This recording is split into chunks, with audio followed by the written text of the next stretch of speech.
मिल्लत times में आपका स्वागत है। मैं हूं आपके साथ मुनव्वर आलम।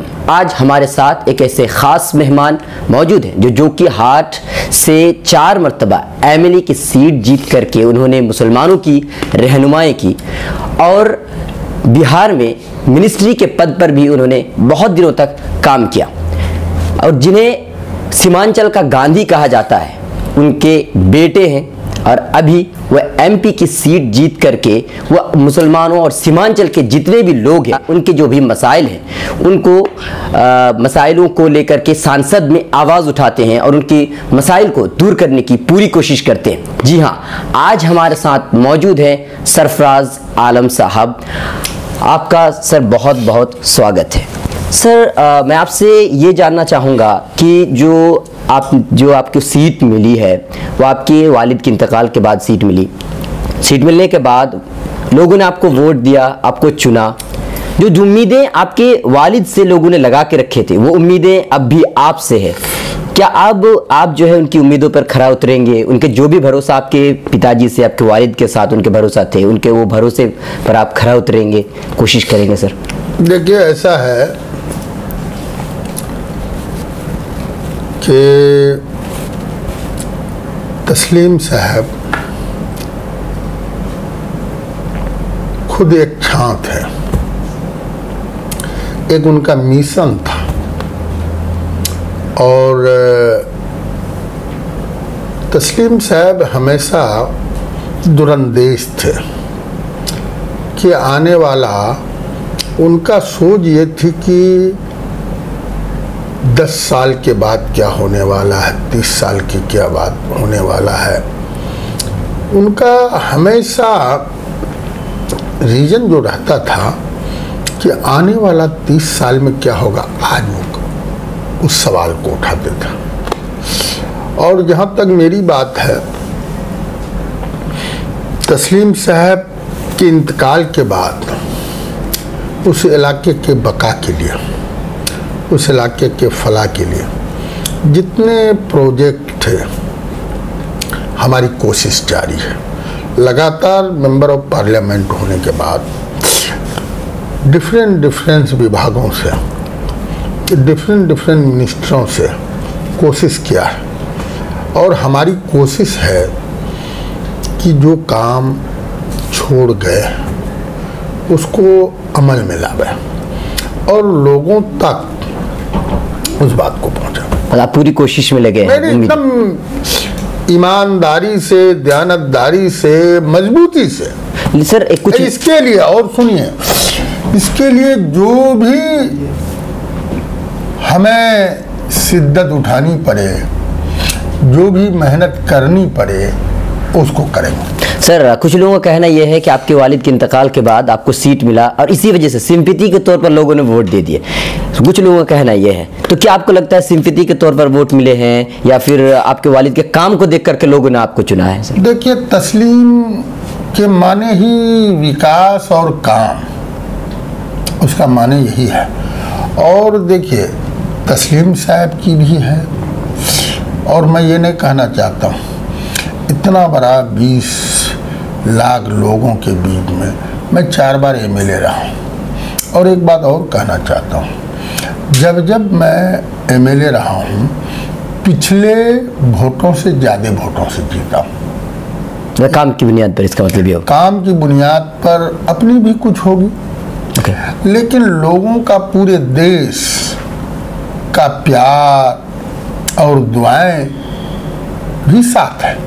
बाप का तो है, लेकिन पूरे दुनिया में जो विकास को, जो देश में अमन शांति का जो पैगाम है और पूरे दुनिया के लोग इस शख्स के लिए दुआ दवा, एक एक आदमी का, तो जाति भी नहीं, हर जात का। अच्छा सर, एक बात है, आपके जो वालिद थे वो सीमांचल के गांधी माने जाते हैं, वाकई गांधी थे। पूर्णिया से 4 मरतबा सीट जीत करके उन्होंने उन पूर्णिया के जो है फलाह बहबूद के लिए उन्होंने काम किया। किशनगंज से उन्होंने एक बार जीता, अररिया से जीत करके उन्होंने काम करने की कोशिश की। इतने दिनों तक वो मेंबर ऑफ पार्लियामेंट रहे, लेकिन फिर भी बिहार की अगर हम बात करें तो बिहार का सबसे पिछड़ा इलाका सीमांचल माना जाता है और सीमांचल का सबसे पिछड़ा इलाका अररिया माना जाता है। तो मतलब ये इतने दिनों तक रहने के बावजूद क्यों आखिर अररिया को इतना पिछड़ा क्यों माना जाता है? देखिए, अररिया सीमांचल का जो एरिया है, सबसे पहला प्रॉब्लम है बाढ़ग्रस्त।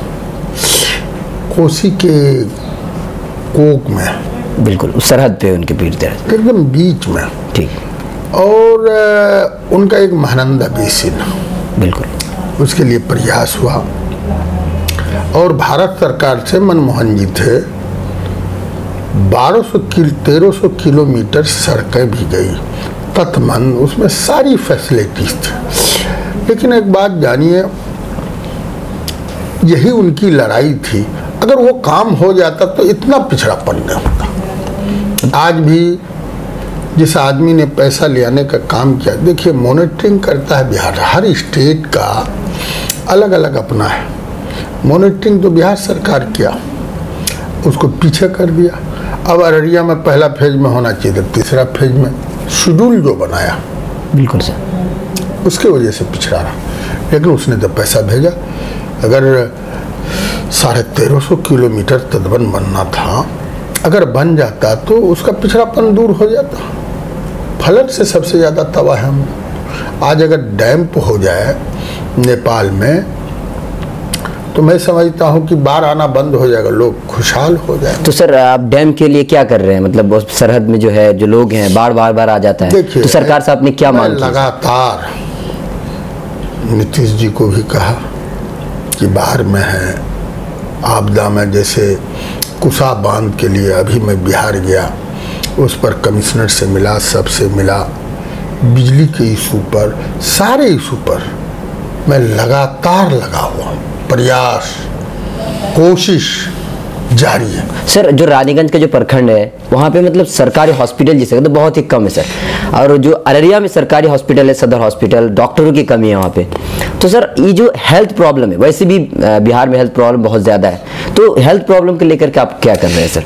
हेल्थ प्रॉब्लम के लिए मैं मॉनिटरिंग किया, जैसे बिजली के लिए किया, CMD से मिला और सबको कहा अब स्वीकृत पद 400 है तो 40 डॉक्टर है, उसके लिए सरकार को आगाह किया है। रोज सरकार कही इसको ठीक, हॉस्पिटल बने हुए हैं बिहार में, ब्लॉक अंचल है, बिल्कुल सर, बेरोजगारी बढ़ रही है, रोजगार वहाँ पद खाली है। तो सर मतलब इन चीज़ों के लिए कौन जिम्मेदार है सर? तो ये पद खाली है, पद को भरा नहीं जा रहा है, तो डॉक्टर्स कम है, तो इनके लिए कौन जिम्मेदार है सर? उसके जो मैनेजमेंट कार है, सरकार ना डिसाइड करेगा। लेकिन सर एक जो जनता होती है, उनकी उम्मीदें आप पर टिकी होती है ना। मैं प्रयास में हूँ, मेरा एक वकील को वकालत करना है ईमानदारी से, नियम और कानून से, बिल्कुल, उसमें आलम कहीं पीछे नहीं। अभी देखा होगा, टीवी पर आया होगा, सिर्फ ये कहा अररिया हॉस्पिटल के प्रभारी को कि भाई रूटीन जो रोस्टर है उसके तहत, मैंने तो यहाँ तक कहा कि जो सुख साधन है तुम्हारे पास, मैं सिविल सर्जन को बुलाया, जो सुख साधन जो हैंड्स है उसी को कहो हंस करके बात करे, अपने व्यवहार में बदलाव कर दे, यही हम समझेंगे कि उपलब्धि है, जो सुख साधन है। सर और स्कूल की हालत बहुत खराब है, इन चीजों के लिए भी तो कुछ करना चाहिए सर। लोग उम्मीदें, क्योंकि सर पढ़ाई हमारे वहाँ पे, मेरी बात सुन लीजिए, जिस सेक्टर में जाओगे सारा सेक्टर फेल है। इसके लिए सरकार को पॉलिसी बनानी हो, उनकी जो पॉलिसी, लेकिन पॉलिसियां बनाएंगी सरकार जब तक हम आवाज उन तक नहीं पहुंचाएंगे। तो उठा रहा हूँ, लगातार उठा रहा हूँ, उसमें पीछे नहीं हूँ। लेकिन सर हमारी आवाज क्यों नहीं सुनी जाती है? मान लिया अररिया वालों की आवाज क्यों नहीं सुनी जाती? दूसरी जो भी है उनकी आवाज तो सुनी जा रही है सर, हमारी आवाज क्यों नहीं सुनी जाती? कुछ सुनी जाती है, कुछ नहीं सुनी जाती है। देखिए जंग है ना, मेरे अनुभव में मैं क्या कहा, सीमांचल जिस दिन पॉलिटिकल हो जाएगा वो अपने दायित्व को समझेगा, उसके लिए भी हम लोग डेली बहस करते हैं, रोज बहस करते हैं। जिस दिन वो जग जाएगा, सरकार का पर्दा फट जाएगा। अकेला सरफराज बोलता है, कुछ असर होता है, कुछ नहीं होता है, लेकिन उसके बाद भी मैं पीछे नहीं हूँ। माने नहीं माने अपनी बात रखने का पूरी कोशिश करता हूँ। कुछ हो भी जाता, कुछ नहीं भी होता। तो सर अब एक सवाल मैं आपसे लेना चाहूँगा। MIM जो है, असदुद्दीन ओवैसी साहब, उनकी जो कदम है, उनकी जो पार्टी है, वो सीमांचल में अपने कदम मजबूत करती हुई नजर आ रही है सर। उन्होंने प्राइवेट बिल भी पास किया सीमांचल की फलाह बहबूदी के लिए, तरक्की के लिए, विकास के लिए। तो अब जो है, जो नौजवान है, उनकी जो रुझान है वो इस तरफ मुड़ गया, यानी कि ऑल इंडिया इत्तेहादुल मुस्लिमीन की तरफ बढ़ते चले जाए। तो आपको नहीं लगता कि आप लोगों की जो सीट है वो कुछ खतरे में है सर? देखिए, मैं तो एक ही जानता हूँ, मैं मुसलमान हूँ, मुकम्मल ईमान वाला हूँ। मैं अपने मजहब पर यकीन करता हूँ पूरी मजबूती से, और पूरी मजबूती से जो वहाँ की समस्या है उठाता हूँ, और मैं उसकी परवाह नहीं करता। मैं नेक नियति से, दयानतदारी से, वफादारी से वहाँ की आवाज़ उठाता हूँ और उठाता रहूँगा। सांस जब तक है, पद पर रहूँ या नहीं रहूँ, ये जानो, बिल्कुल जानिए आप भाई, मैं उठाता रहूँगा आखिरी सांस के आखिरी दम तक। और ये कहा गया है, जो आवाज़ उठाता है, कोई ना कोई तो बहरा कभी वो सुनाई पड़ जाती है। और जहाँ तक ओवैसी साहब अपने लाइन में, लालू जी अपने लाइन में, नीतीश जी अपने लाइन में, मैंने जितनी सरकारें हैं, आपके नफ्स को जानता है। अच्छा सर, एक बात है, 2019 के इलेक्शन बहुत ही करीब है सर, मतलब कुछ ही दिनों के अंदर होने वाले हैं, क्योंकि अब तो फिर या तो तख्ता पलटेगा, किसके नसीब में क्या है तो बाद की बात है। वो तो जनता, बिल्कुल सर, जनता लेकिन सर आप 2019 के जो इलेक्शन है वो किन मुद्दों पर लड़ेंगे कि जो लोग, जनता आपको जो पूरी तरह से वोट दे, सपोर्ट करे, तो उनके लिए भी तो कोई आपको प्लान आपने सोचा होगा? बात तो सुन लीजिए, 2019 के लिए संसद जनता के द्वार जा रहा मेरा कार्यक्रम, और जितनी समस्या है उसको बड़ी मजबूती से वॉकआउट करने का काम कर रहा हूँ। और एक बात जानिए, किसी रोड को, अभी मैं छोटा सा मिसाल दे रहा हूँ, अररिया की बिजली बहुत ख़राब थी, बिल्कुल, फारबिसगंज की बहुत ख़राब थी। मैंने 2 दिन पटने में बैठा, सुधार हुआ, और अब रह गया फारबिसगंज, अब कुछ और भी रह गया कमी। कागज पर 23 घंटा बिजली है, 22 घंटा है, लोगों तक कुछ टेक्निकल गड़बड़ी की वजह से उसको खोजा, मेहनत किया। अब आपको फारबिसगंज से आने में 30 किलोमीटर पेट्रोलिंग करना पड़ता था, और 24 घंटे में 2 किलोमीटर को CMD को मैं मुबारकबाद देता हूँ, 24 घंटे में 2.5 घंटा लाइन बन जाने से अररिया की बिजली ठीक हो गई। अब बथना है, बथना अगर ठीक हो जाता है तो वहाँ भी कम से कम, हम तो चाहते हैं कि 18 घंटा बिजली मिले, उस प्रयास में है। और बहुत हद तक कुछ कमी रह गया है, कुछ बाकी है, बथना चालू हो जाएगा, अररिया का वो चालू हो जाएगा, तो मैं समझता हूँ कि बिजली 18 से 20 घंटा रहने लगेगी। अच्छा सर, अभी जो गलगलिया, अभी एक बात और सुनिए। अच्छा सर, अभी जितने कच्चे रोड हैं, अभी हम सबको कहा है कि सारे रोड का सर्वे करो, DPR बनेगा। एक टेंडर के लिए 4 से 5 महीना लगता है, एक DPR बनता है 6 से 7 महीने। मैं समझता हूँ 2 साल के अंदर में वो काम होगा। अब MDM सिटी रोड 29 किलोमीटर है, रीढ़ है, उसका टेंडर हो गया, तो बनने में तो समय लगेगा, 2 साल का उनका टेन्योर है, समय तो लगेगा।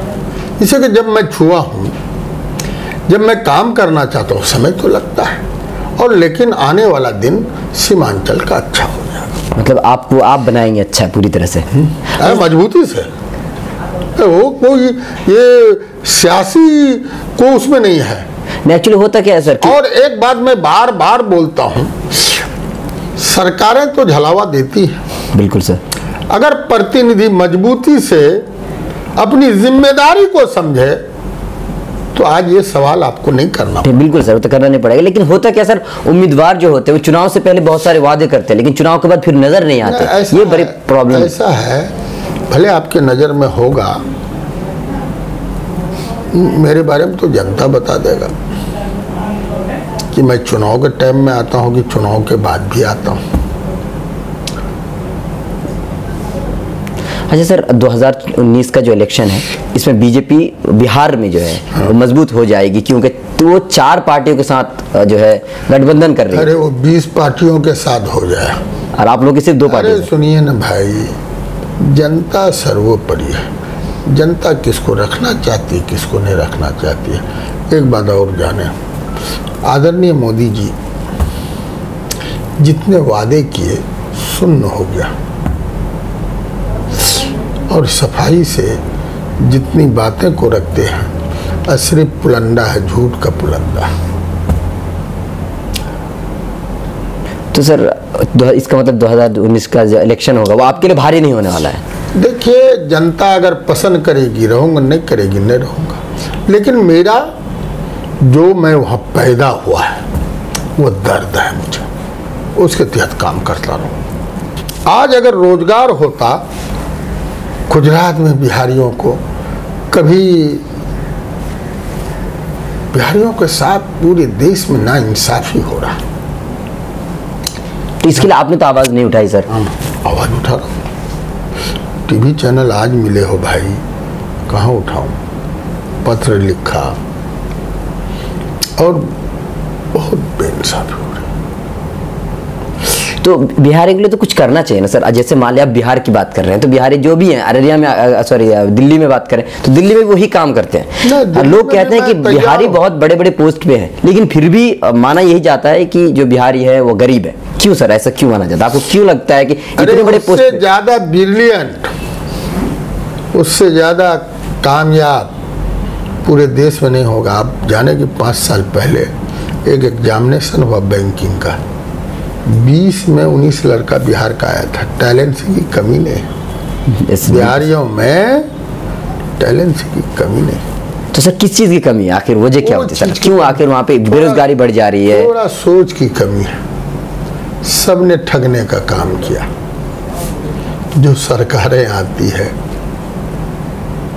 वो लॉलीपॉप देता, हम झपासे में आ जाते। जिस दिन झपासे से हट जाएंगे, बिहार सबसे समृद्ध, विकास सब अच्छा हो जाएगा। Thank you so much sir. तो ये थे हमारे साथ सरफराज आलम साहब, मेंबर ऑफ पार्लियामेंट, जो सीमांचली है, अररिया ही नहीं बल्कि सीमांचल की जो भी परेशानियां होती हैं जनता की, उनको उठाने की वो पूरी तरह से कोशिश करते हैं। जैसे कि आपने सुना कि वो पूरी तरह से जनता के लिए समर्पित है, अपने आप को समर्पित कर दे। अगर वो जीतते हैं फिर भी काम करेंगे, अगर नहीं जीतते हैं फिर भी वो जनता के लिए काम करते रहेंगे। ताज़ा तरीन खबरों के लिए लॉग ऑन कीजिए www.millettimes.com। मिल्लत टाइम्स की मज़ीद वीडियोस देखने के लिए यहाँ क्लिक करके सब्सक्राइब करें और बेल आइकन को ज़रूर दबाएं, ताकि आपको हमारी हर वीडियो का नोटिफिकेशन मिल सके।